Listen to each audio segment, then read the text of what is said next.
So what's up, kamusta? Ayos ba tayo dyan? So nandito tayo ngayon sa may Microbike San Rafael branch para sa update natin.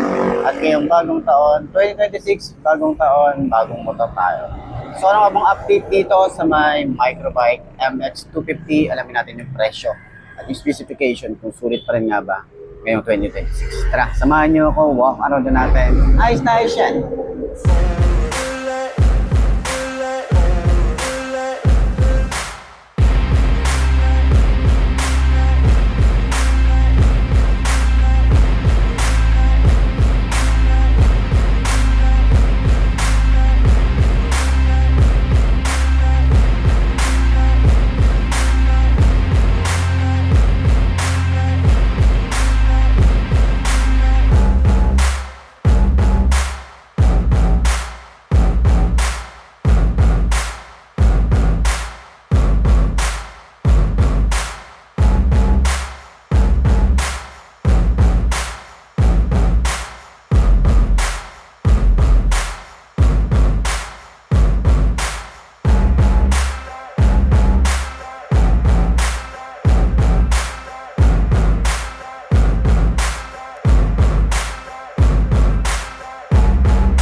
So ayun na mga boss, no? Available na po ulit dito.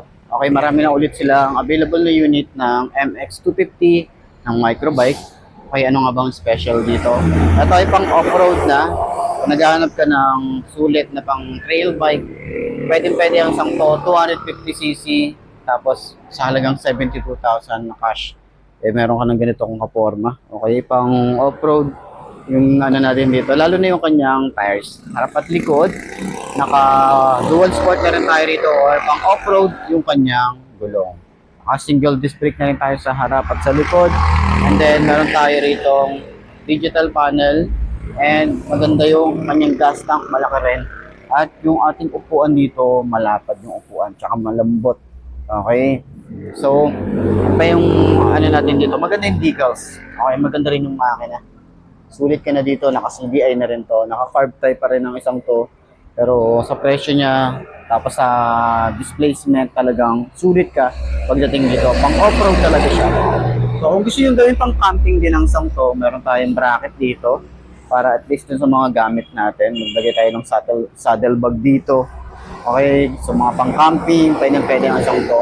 Pwede rin kayo mag-angkas dito. Kung gusto nyo mag-angkas, meron din sila rito na foot pegs para sa angkas. Pero kung ayaw nyo naman, pwede nyo tanggalin. Okay, sasakyan natin, 5 to ang ating height.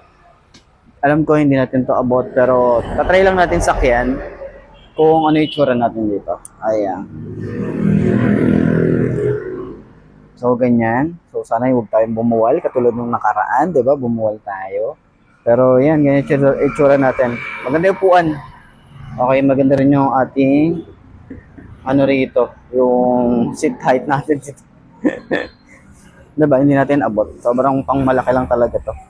Siguro sa akin, pag mga katulad ko, yung 150cc nila, yun, bagay na bagay sa akin yung 150cc. Okay, pero ito yung mga ganito, pang mga matatangkad na talaga to. Grabe to, isang to. Ayan.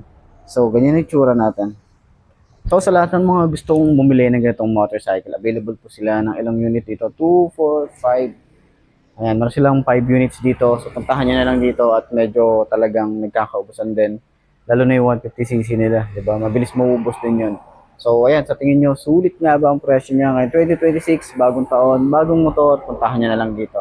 Kontakan nyo na lang si Microbike San Rafael, lalo na dito sa may Bulacan. Ayos na ayos yan.